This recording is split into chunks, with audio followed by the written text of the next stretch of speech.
اس کو توجہ کے ساتھ سنیں گے تو انشاءاللہ اس کا فائدہ ہوگا۔ لقد کان لکم فی رسول اللہ اسوۃ حسنہ، تحقیق تمہارے لیے رسول اللہ کی زندگی میں بہترین نمونہ ہے۔ نبی پاک علیہ السلام کی زندگی مبارک ہمارے لیے ایسی ہے، حضور علیہ السلام نے جمیع کائنات کے تمام احکام اور حدود کو متعین فرما کے ہر چیز کو اس کا اصلی مقام عطا فرما دیا۔ اگر مچھلی کو پانی سے باہر نکال دیا جائے تو وہ اپنے اصلی مقام کی طرف لوٹنے کے لیے تڑپتی ہے۔ اگر کسی انسان کو پانی کے اندر ڈال دیا جائے تو وہ تیرتا ہے، ہاتھ پاؤں چلاتا ہے کہ کسی طرح سے اس کو پانی سے باہر نکال کر اس کے اصلی مقام میں پہنچا دیا جائے۔ غرض حضور علیہ السلام نے احکام شرع کو بیان فرما کے ہر چیز کو اس کا اصلی مقام عطا فرما دیا، اور اس کو سمجھنے کے لیے جمیع کائنات کے لیے نبی پاک علیہ السلام کا اسوہ حسنہ یہ ساری کائنات کے لیے کافی ہے، چاہے وہ نباتات ہو، جمادات ہو، حیوانات ہو، ہر چیز کے اصول سرکار نے عطا فرما دی۔ یہاں تک کہ بخاری شریف کے اندر آتا ہے ایک صحابی رسول ساری رات اللہ کی عبادت کرتے تھے اور ان کو اتنا خاص بیوی بچوں کا وہ خیال نہیں تھا، اور اسی طرح اپنے تن بدن پہ آرام کا بھی خیال نہیں تھا۔ نبی پاک علیہ السلام نے ان کو بلایا اور بلا کے ارشاد فرمایا کہ میں اللہ رب العزت کے ہاں سب سے زیادہ افضل و اعلیٰ رسول ہوں، مجھے اللہ کا سب سے زیادہ خوف بھی ہے اور میں سب سے بڑھ کر متقی پرہیزگار بھی ہوں۔ اس کے علاوہ میں نے رات کا ایک مخصوص حصہ سونے کے لیے رکھا ہے اور ایک مخصوص حصے میں اللہ کی عبادت کرتا ہوں۔ ارشاد فرمایا وَإِنَّا لِرَبِّكَ عَلَيْكَ حَقًّا، تجھ پہ تیرے رب کا بھی حق ہے، وَإِنَّا لِزَوْجِكَ عَلَيْكَ حَقًّا، تجھ پر تیری بیوی کا بھی حق ہے، وَإِنَّا لِزَوْلِكَ عَلَيْكَ حَقًّا، تجھ پر تیرے ملاقاتیوں کا بھی حق ہے، وَإِنَّا لِجَسَدِكَ عَلَيْكَ حَقًّا، تجھ پر تیرے جسم کا بھی حق ہے، وَإِنَّا لِعَيْنِكَ عَلَيْكَ حَقًّا، تجھ پر تیری آنکھوں کا بھی حق ہے، او کما قال رسول اللہ صلی اللہ علیہ وسلم فَأْتُوا كُلَّ ذِي حَقٍّ حَقَّهُ، فرمایا کامیاب انسان وہ ہے کہ تم ہر حق والے کو اس کا حق ادا کرو۔ جب حق والے کو اس کا حق ادا کرو گے تو پھر زندگی کے اندر کامیابی عطا کی جائے۔ حضور علیہ السلام نے ایک اصول بیان فرما دیا کہ جس کا جو حق بنتا ہے اس کو اس کا حق دینا چاہیے۔ اور یہ دیکھیے نبی پاک علیہ السلام نے اس کے اندر زوجہ کی بات بھی کی، شوہر کے اوپر زوجہ کا بھی حق ہے۔ آئیے اس حوالے سے چند احادیث کریم آپ کی بارگاہ میں ذکر کرتا ہوں۔ حضرت ابو طلحہ انصاری رضی اللہ تعالیٰ عنہ صحابی رسول ہیں، دربار رسالت سے ان کو ایک مہمان ملا، اپنے گھر پہ لے کے آئے اور زوجہ سے پوچھتے ہیں کہ گھر میں کھانے کے لیے کیا ہے؟ زوجہ کہتی ہے کہ ایک شخص کے کھانے کی خوراک مہیا ہے۔ آپ نے فرمایا کہ تم کھانا پیش کرو رات کے وقت، اور جس وقت کھانا پیش کیا جائے تو بتی کو صحیح کرنے کے بہانے اس کو بجھا دینا۔ ہم دونوں مہمان کے ساتھ بیٹھیں گے، اپنے ہاتھ چلاتے رہیں گے، منہ ہلاتے رہیں گے، مہمان سمجھے گا کہ یہ کھانا کھا رہے ہیں۔ چنانچہ بچوں کو بہلا پھسلا کر سلا دیا اور رات کو مہمان کے پاس کھانا رکھا، بتی صحیح کرنے کے بہانے بتی کو بجھا دیا، اور دونوں مہمان کے پاس بیٹھے تھے، اپنے ہاتھوں کو ہلا رہے تھے اور اپنے منہ کو چبانے کی طرح حرکت کر رہے تھے۔ مہمان یہ سمجھا کہ یہ دونوں میرے ساتھ کھا رہے ہیں، لیکن حقیقت اس کے برعکس تھی۔ مہمان پیٹ بھر کے کھانا کھا چکا تھا، لیکن یہ دونوں بھوکے سوئے اور بچوں کو بھی بھوکا سلا دیا۔ یہ ہے مصطفیٰ کریم علیہ السلام کے تربیت یافتہ صحابہ کرام علیہ رضوان، کہ مہمان کو اس کا حق تو ادا کر دیا، مہمان نوازی سے نواز دیا، خود بھوکے ہی سو گئے ہیں۔ پھر انہی کا واقعہ ملتا ہے کہ ان کا ایک بیٹا بیمار تھا، صبح کے وقت کام کاج کے لیے جب وہاں سے نکلتے ہیں تو جب باہر گھر سے نکلے تو پیچھے بچے کا انتقال ہو گیا۔ ان کی زوجہ کا نام حضرت ام سلیم رضی اللہ تعالی عنہا، بخاری شریف کے اندر اس حوالے کو طویلاً ذکر کیا ہے، میں اختصار کے ساتھ اس کو ذکر کرتا ہوں۔ تو زوجہ نے سوچا کہ میرا شوہر جب کام سے آئے گا تو تھکا ماندہ ہوا، اگر آتے ہی میں ان کو ان کے بچے کے انتقال کی خبر دوں گی تو پھر ان کا جگر پارا پارا ہو جائے گا، پھر وہ نہ کھانا کھائیں گے، نہ آرام کریں گے، نہ طعام، نہ سونا، کچھ بھی نہ ہوگا۔ تو لہذا زوجہ نے اس بچے کی لاش کو اٹھا کر ساتھ والی کوٹھری کے اوپر رکھ دیا، اور پھر خود وہ تیار ہوئی، بناؤ سنگار کیا، اور اپنے شوہر کے لیے کھانا تیار کیا، فقط رب کی رضا کے لیے، اس کی دل جوئی کے لیے ایسا کیا۔ پھر جب وہ حضرت ابو طلحہ انصاری جب شام کو گھر پہ آتے ہیں تو آتے ہی پوچھتے ہیں اپنی زوجہ کو کہ اس میرے بچے کا کیا ہوا، اس کی طبیعت کیسی ہے؟ انہوں نے کہا ہدا نفس ہو، اس کا سانس ٹھہر گیا ہے۔ یعنی انہوں نے تو موت کی طرف اشارہ کیا، لیکن یہ سمجھے وہ کہنے ہی چاہ رہی کہ اس کو سانس کا پرابلم تھا، سولف ہو چکا، ٹھہر گیا، یعنی کہ بچے کا سانس رک گیا، بچہ صحیح ہو گیا ہے۔ حالانکہ انہوں نے تو موت کی طرف اشارہ کیا تھا۔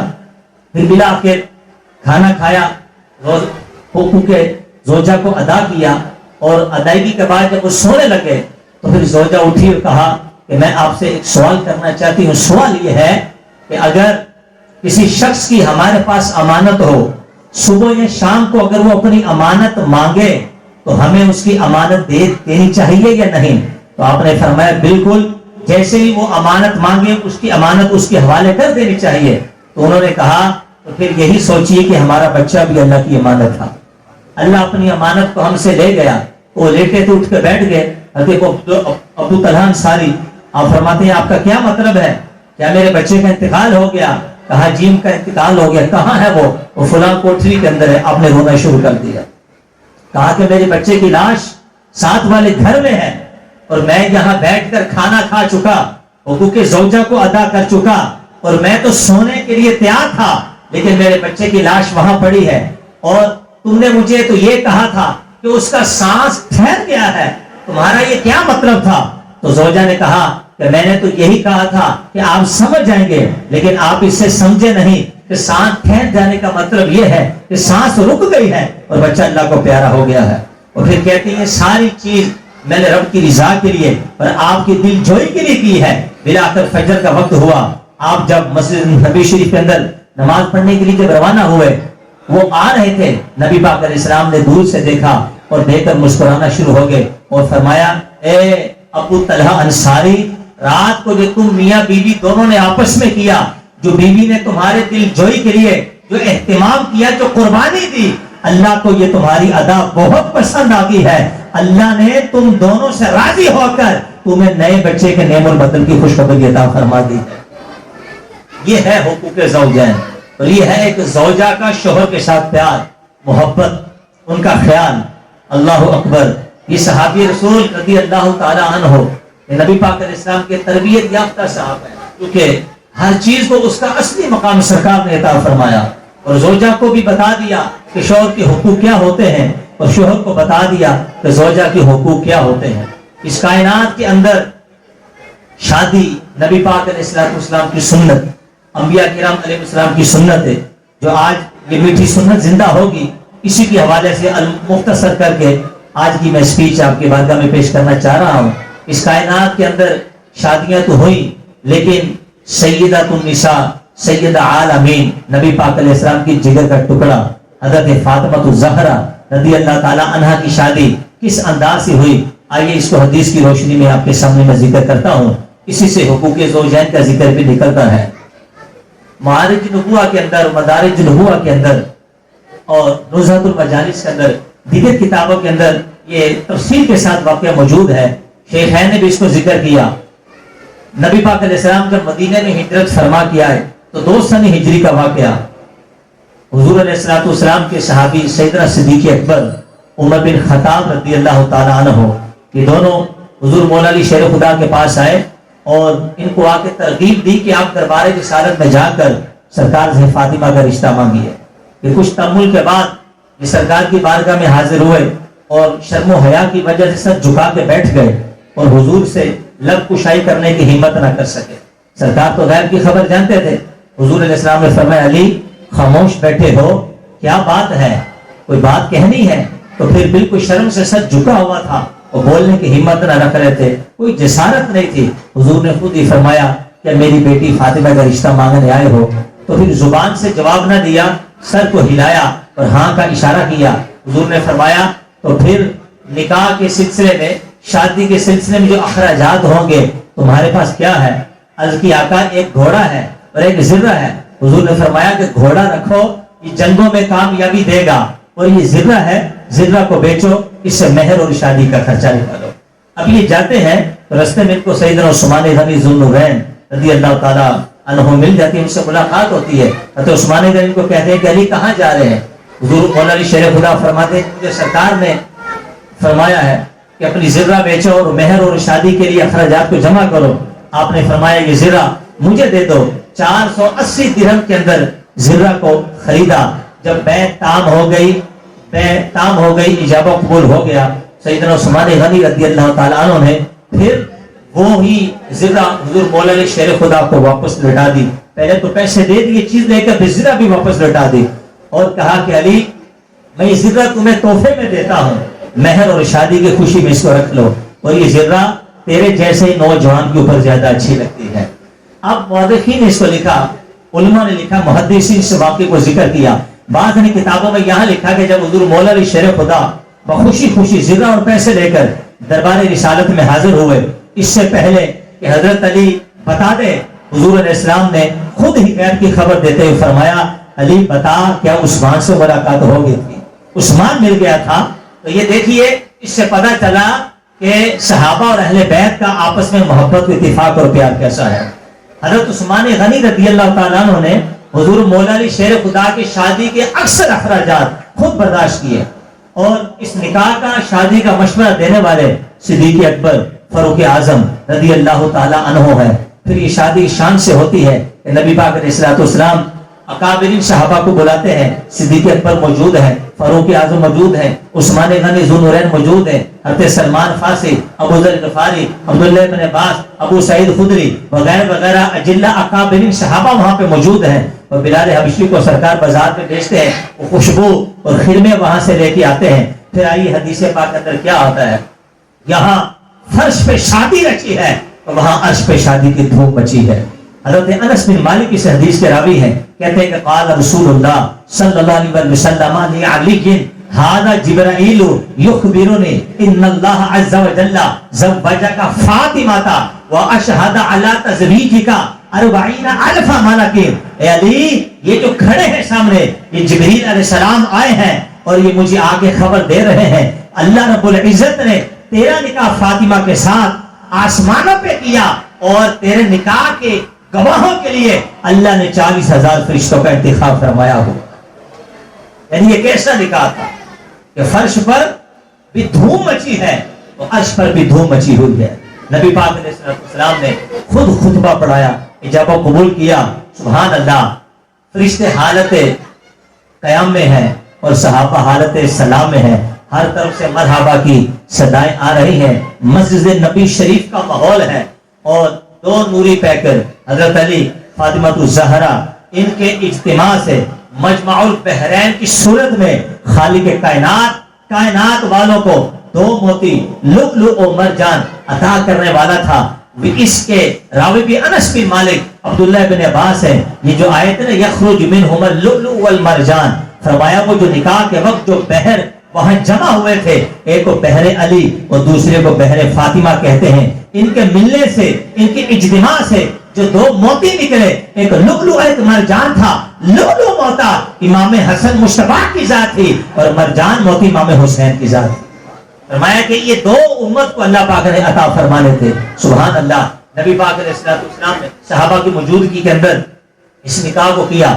سرکار نے خطبہ دیا, خطبہ دینے کے بعد سرکار کھڑے ہوئے اور کھڑے ہو کے حضور نے ارشاد فرمایا کہ ان اللہ امرنی, اللہ پاک نے مجھے حکم دیا ہے کہ ان ازوج فاطمہ بن علی, کہ میں علی کا نکاح فاطمہ کے ساتھ کر دوں. اور پھر فرمایا واشہدکم انی زوجت فاطمہ بن علی, اور میرے صحابہ مجھے اس بات کا حکم دیا کہ میں تمہیں اپنی بیٹی کے نکاح کے اوپر گواہ بھی بنا دوں. اور پھر گواہ کون تھے؟ صدیق اکبر تھے. سبحان اللہ کہیے.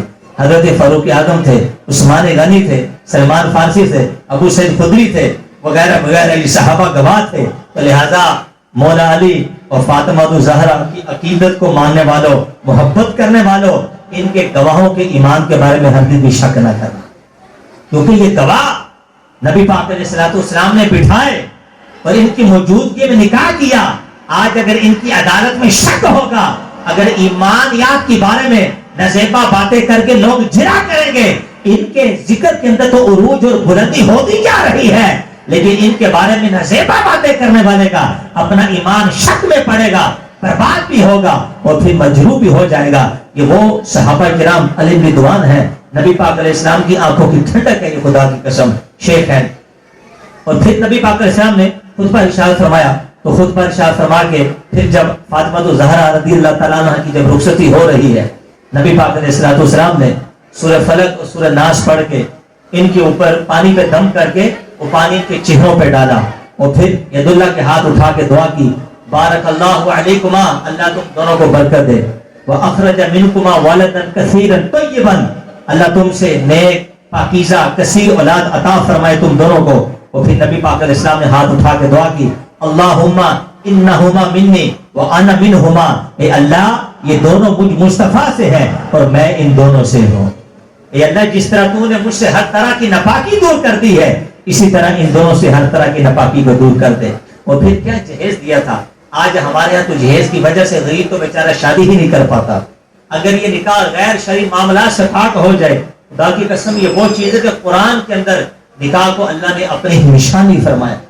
غیر شرعی معاملات نکل جائیں تو نکاح کی برکت بہت ہے. فاطمہ زہرا رضی اللہ تعالیٰ عنہ بظاہر دنیا میں وہ تھوڑا سا نظر آنے والا جہیز تھا, لیکن باطن میں کائنات کا اس کا مثل کوئی نہیں دیکھ سکتا. جو مصطفیٰ نے باطنی طور پر ان کو عطا کیا وہ دنیا میں اور کسی کو نہ مل سکا.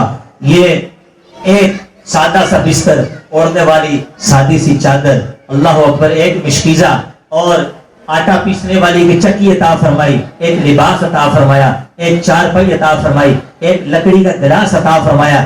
یہی مختصر چند چیزیں صحابہ کرام نے ایک ایک چیز کو سب پہ اٹھایا تھا. حضور نے شہزادی کونین کو ناقہ کے اوپر اونٹنی پہ بٹھایا, اس پہ پجاوے کو سجوایا, اپنی شہزادی کو بٹھایا اور اونٹنی کی نکیل کے مہار حضرت سلمان فارسی کے ہاتھ میں دی. خود مصطفیٰ زاروں کے تر رونا شروع ہو گئے اور پوچھا حضور کیوں رو رہے ہیں؟ فرمایا کہ مجھے آج اپنی زوجہ حضرت خدیجہ کی یاد آ گئی. اگر آج خدیجہ زندہ ہوتی, یہ منظر دیکھتی, پھر منظر کچھ اور ہوتا. آج اس خدیجہ الکبریٰ رضی اللہ تعالیٰ عنہ کی شہزادی کی شادی ہو رہی ہے کہ جنہوں نے عرب کی ہزاروں بچیوں کی شادی کو رچایا ہوا, اور ان کی اپنی بچی کی شادی کسی سادگی کے ساتھ. اس وقت میں مصطفیٰ کریم علیہ السلام کو اپنی زوجہ کی یاد آئی. بس بیان اپنا ختم کرنے کی طرف لے کے جا رہا ہوں, 2 منٹ کی طرف توجہ کیجیے. مسند امام احمد کے اندر یہ روایت موجود ہے, حضرت عائشہ صدیقہ رضی اللہ تعالیٰ اس کی راوی ہے. آپ فرماتی ہیں کہ یہ دیکھیے میاں بیوی محبت کیسی ہوتی ہے. نبی پاک علیہ السلام جنہوں نے ہر چیز کو اس کا اصلی حق عطا مقام عطا فرما دیا, انہی کا پیار اپنی زوجہ محترمہ کے ساتھ کیسا. ہر زوجہ یہ کہتی تھی سرکار سب سے بڑھ کر مجھ سے پیار کرتے ہیں, حضور سب سے بڑھ کر مجھ سے محبت کرتے ہیں. تو حدیث کے اندر آتا ہے, حضرت عائشہ صدیقہ رضی اللہ عنہ فرماتی ہیں کہ نبی علیہ السلام کی عادت مبارکت جب آپ دوپہر کو قیلولہ فرماتے, آرام فرماتے, پھر سرکار سے کوئی ملاقات کے لیے آتا نہیں تھا. پھر ایک بار ایک بوڑھی خاتون آئی, دروازے کے قریب آ کے اس نے آواز نکالی, اس نے بولا, اجازت مانگی, تو سرکار بڑی جلدی سے کھڑے ہوئے بستر سے, خود گئے, دروازہ کھولا اور ان کو خوش آمدید کہتے ہوئے ادب سے ان کو اپنے پاس بٹھایا, کھجوریں کھلائی, کھانا کھلایا, سرکہ دیا, دعائیں دی, محبت سے نوازا. فرماتی ہے بڑی انفرادی محبت تھی, اور میں یہ دیکھ رہی تھی. پھر جب وہ بوڑھی خاتون جانے لگی, حضور نے عطیات تحفے ان کو عطا کیے اور پھر خود استقبال کرتے ہوئے گھر سے باہر چھوڑا. کہتی میں نے کہا سرکار جب رات کو واپس آئیں گے میں حضور سے پوچھوں گی کہ یا رسول اللہ میرے ماں باپ آپ قربان ہو جائیں, یہ تو بتائیے خاتون کون تھی؟ کہتی ہے کہ سرکار گئے نہیں بلکہ وہیں پر لیٹ گئے, تو میں حضور کے قدموں کے قریب جا کے بیٹھ گئی. عرض کی یا رسول اللہ یہ بتائیے یہ خاتون کون تھی؟ حضور اٹھ کے بیٹھے اور سرکار کی آنکھوں سے آنسو جاری ہو گئے. عرض کیا یا رسول اللہ آنسو کیوں نکالتے ہیں, کیا وجہ ہے؟ ارشاد فرمایا یہ میری بیوی خدیجہ الکبریٰ کی سہیلی تھی, یہ آئی مجھے اپنی زوجہ کی یاد آ گئی. فرمایا میری زوجہ یہ نیک کام کرتی تھی, یہ اس کے پاس آتی تھی جب ہم مکے میں تھے. تو فرمایا میری زوجہ اسی طرح ان کو جھولیاں بھر بھر کے تحائف عطا فرماتی تھی, ان کو کھانا کھلاتی تھی. آج زوجہ نہ رہی لیکن اس کا طریقہ میں زندہ کر رہا ہوں اور اپنی زوجہ کی یاد کر رہا ہوں. صحیح میں تو میں تھا کہ سرکار اپنے ہاتھوں سے بکری کو ذبح کر کے اور پھر اس کے اعضاء کاٹ کے اس کا گوشت بنا کے حضرت خدیجہ الکبریٰ کی سہیلیوں کو بھیجا کر, ایک تو ارسال ثواب کے لیے اور دوسرا یہ کہ حضور علیہ السلام کو اپنی زوجہ کی یاد آتی تھی، یاد تازہ کرتے تھے، اس لیے حضور علیہ السلام نے شاہ فرمایا کہ زوجہ کے حقوق کو ادا کرو، بیوی کے حقوق کو ادا کرو۔ لہذا شادی میں برکت اسی وقت آتی ہے کہ جس وقت میاں بیوی آپس میں ایک دوسرے کے حقوق کو جانتے ہو۔ اور یہ یاد رکھیے، جب اولاد، آخری بات کر رہا ہوں، عظیم نعمت ہے ماں باپ کے پاس۔ اہل علم کا ایک اصول ہے کہ 7 سال کی عمر میں بچوں کو سینے سے لگا کے رکھنا چاہیے، پھر 7 سال سے لے کر 14 سال تک ان کو غلامی کی طرح رکھنا چاہیے۔ 14 سے 21 سال تک علماء نے لکھا کہ ان کو پھر محبت سکھانی چاہیے، پیار سکھانا چاہیے، اطاعت سکھانی چاہیے، ان سے دوستی کرنی چاہیے۔ 21 سال کے اندر ان کی تربیت ہو جاتی ہے۔ آج بھی جاپان کے اگر ہم وزٹ کرتے ہیں تو جاپان کے اندر پہلے تو 10 سال کا تھا، 7 سال سے پہلے وہ لوگ بچوں کو اسکول میں ایڈمیشن نہیں کرواتے۔ یہ گھر کی اماج گاہ، گھر کا درس گاہ، یہ ماں کی گود سے شروع ہوتا ہے۔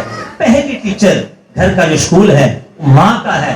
یقین یاد رکھیے، آج لوگ آتے ہیں نا تعویذ کے لیے، دم کے لیے، دعا کریں بچہ نمازی بن جائے، بچہ نیک ہو جائے، تو انہی سے ہم پوچھتے ہیں کہ تو بتا تو کتنی نماز پڑھتا ہے؟ اس لیے کہ روایتوں میں آتا ہے الولد سنن ابیہ، بچہ تو باپ کا راز ہوتا ہے، باپ کا عکس ہوتا ہے۔ باپ کی چیزیں اولاد میں منتقل ہوتی ہیں۔ آج اگر ماں باپ اچھے اعمال کریں گے تو پھر وہ ساری چیزیں بچوں کے اندر منتقل ہو کے شروع ہو جائیں گی۔ تو لہذا زوجین شادی سے پہلے جیسی بھی حرکتیں تھی، لیکن جب شادی ہو جائے تو پھر ان کو نیک اعمال کرنے چاہیے، پہلے والے اعمال کا خاتمہ کرنا چاہیے، اس لیے کہ ماں باپ کے جو اعمال ہیں یہ اولاد کے اندر منتقل ہوتے ہیں۔ تو اعمال اچھے ہوں گے تو اولاد کی طرف اچھی چیزیں جائیں گی، پھر رونا دھونا بھی نہ ہوگا۔ ان کو شریعت کے احکام سکھائیے، علماء کی صحبت ان کو عطا فرمائیے، گھر کے اندر عالم بنائیے۔ ہر گھر کے اندر ایک عالم موجود ہونا چاہیے جو ہمارے اعمال کی اصلاح کرے، ہمارا محاسبہ کرے، ہمارا تزکیہ نفس کرے، ہمیں اللہ والوں سے ملائے، ہماری جہالت کو دور کرے، حلال و حرام کی تمیز ہم سے اٹھائے۔ اگر گھر کے اندر عالم آ جائے تو یقین جانی بہت فائدہ ہوگا۔ بشارتیں بھی بہت ہیں کہ دنیا کے بہت سارے مسائل ہمارے گھر کے اندر یہ عالم کے ذریعے سے حل ہوتے ہیں۔ تو اللہ تعالیٰ کی بارگاہ میں دعا کہ جو میں نے مختصر سا بیان کیا، اللہ کریم اس کو یاد رکھے، آگے پھیلانے کی توفیق عطا فرمائے۔ آمین بجاہ النبی الامین صلی اللہ علیہ وسلم۔